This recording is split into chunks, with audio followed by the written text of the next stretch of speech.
Namaskar and good afternoon to everybody, for this second session. And it's so good to be, back home. I've been on the road for almost about 45 days and, visited almost about 6 to 7 different countries. I just returned, last night, and all I can say is, Sare jahan se acha Hindustan hamara, So it's really my pleasure to be here and speaking to you all. Thanks to all the dignitaries, to all the speakers, for sharing the thoughts on India's progression. Let me share my view, okay? And this October, the International Monetary Fund, and this was also stated by our Honorable Home Minister, said that India would be the world's fastest growing economy. In fact, the global bright spot.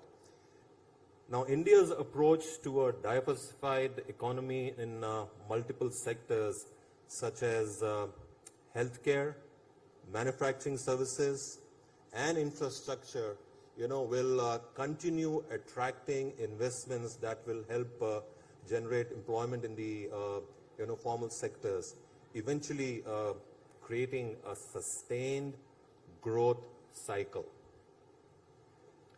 Well, you heard that the Indian government has long-term plans to make sure India becomes a more significant player both geopolitically and financially. The recent report from Morgan Stanley to re-emphasize India's potential to be the world's third largest economy by 2027, where India can add $400 million to its GDP per year.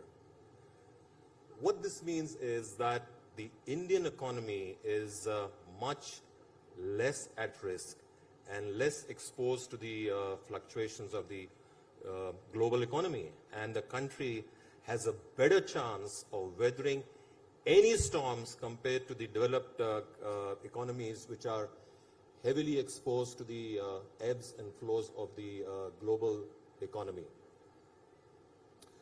The center's efforts to attract investment would also result in more formal sector employment and help create a sustained growth cycle. Not to forget that India's working age population is also growing. As per the CII report in 2020, about 900 million people, which is almost 67% of the total population, is in the working age group of 15 to 64, and which is expected to expand by another 100 million by 2030.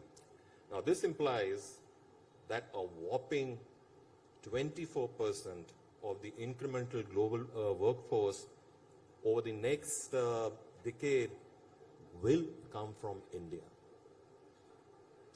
The CI report also stated that the golden period of 30 years between 2020 to 2050, where our working age population will bulge, can be an important horizontal enabler to support the growth even as the world develops. Okay. Now, we've been talking about entrepreneurship. Now, building entrepreneurship and small micro businesses in India should be a focus for the future growth. Well, I come from the direct selling industry, and the direct selling industry is one that allows people to build small businesses and allows entrepreneurs to flourish. It contributes significantly to the nation's economy amid the various adversities. A recent report released by the World Federation of Direct Selling, which we also call as WFDSA, said that the Indian direct selling industry crossed almost $3.25 billion in retail sales in 2021 and maintained its 12th place in global rankings among the various direct sellers worldwide.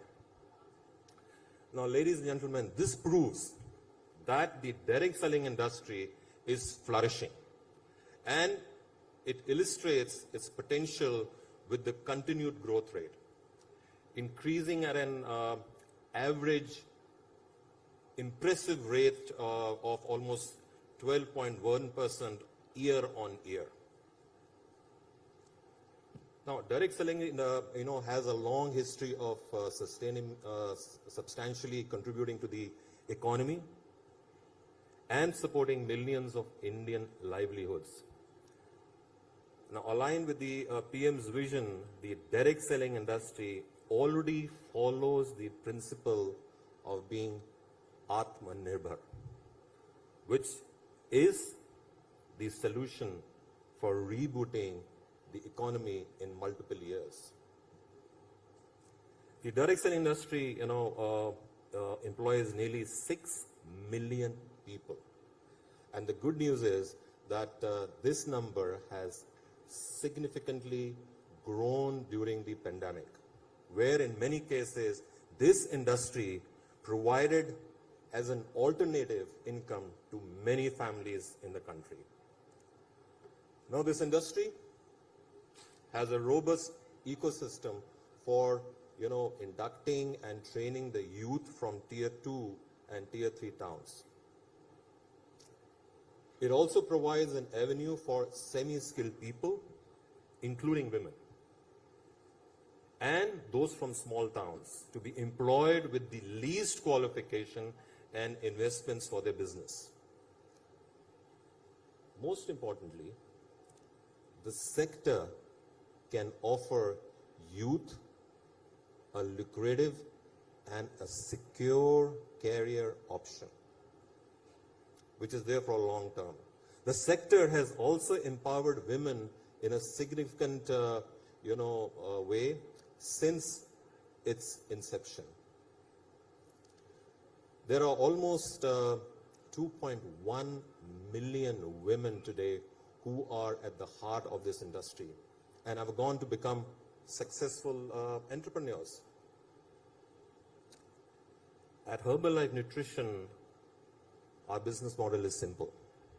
And one of the primary factors contributing to our achievements, our company and the industry as a whole are inclusive and are a true, meritocracy.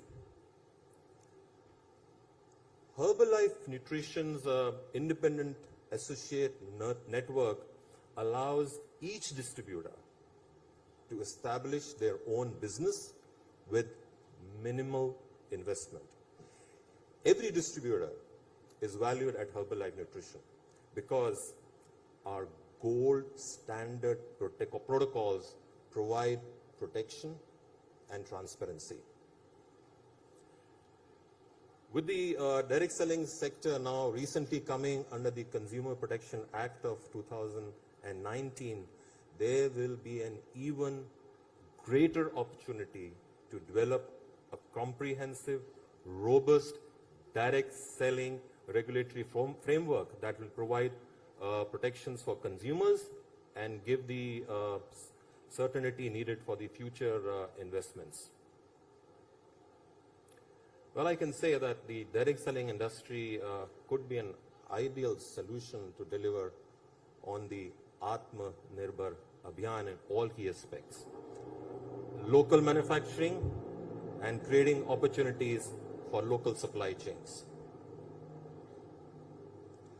Ladies and gentlemen, nutrition is a key to the future, to this economy and building a healthy nation, or we say Swasth Bharat. Though India is an economy which is growing, at the same time there is a concern for hidden hunger, micronutrient deficiency and other challenges regarding public health seem to prevail. Today, India has an astounding 190 million undernourished people, the highest in the world. About 47.5 million Indian children under 5 years are stunted. Again, the most in the world. Clearly, the writing is on the wall where malnutrition and lack of proper nutrition are enormous problems in our country. Now, this will not only adversely affect individuals and families, but it will also hinder the continued economic growth. The time is now, ladies and gentlemen, the time is now to get India nutrition ready. If we need to reap the benefits of our demographic dividend, we have to make India swasth. We have to aim for Swasth Bharat. Now, there have been progressive conversations, concerning nutrition in the last couple of years, from acknowledging a micronutrient deficiency in the national health policy to the recently drafted food fortification regulations in 2018. A lot of positive steps have been taken by the government of India. The most prominent one being the National Nutrition Mission, NNM, launch. Now, this is a comprehensive approach towards raising the nutrition levels in the country on a war footing in the next 3 years. But there is much more, we all can do, and it can't be the government's responsibility, not them alone. We truly believe that in the need to co-opt, cooperation, the overall ecosystem comprising corporates, academia, think tanks, industry, health experts, government organizations, NGOs, they all need to come together if we have to make India swasth. The Eat Right, India movement is one such initiative from the Government of India and the Food Safety and Standards Authority, FSSAI, to transform the country's food system to ensure safe, healthy, and sustainable food for all Indians.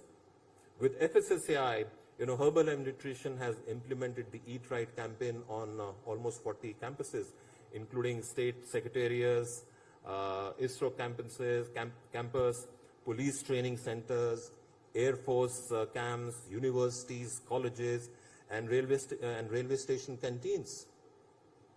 Through this initiative, we have upgraded the food outlets infrastructure, trained food handlers, and enhanced the customers' awareness and skills to provide safe, healthy, and nutritious diet choices. Now, Herbalife Nutrition has also ran a series of awareness campaigns across the country to help educate individuals about the importance of eating right as a part of healthy life. And we're not going to stop here. Because as an organization, we feel highly privileged to work on such campaigns, aligning with the Government of India's vision, with its focus on building a healthy, swasth nation to support our economic growth. It is clear that our country has a huge potential, and it is already moving in the right direction. You heard, from the eminent speakers today, from an economic point of view. But if we are able to, if we have to continue to nurture this growth and ensure that the whole India can contribute and benefit from this future success, we need to ensure three things. We create the right environment for our entrepreneurs to flourish and for small and medium-sized businesses to grow as engines of our economy. We ensure that our population and economy is not held back by poor health. We recognize that this has to be a joint effort. Industry, government, NGOs, academia, and science. Collaboration is going to be the key to our success. So, ladies and gentlemen, if we can do it, I have no doubt India will be a bright spot for many years to come. So let's aim for Atmanirbhar Bharat, Swasth Bharat. Thank you, and Jai Hind to everybody. Thank you so much. Thank you.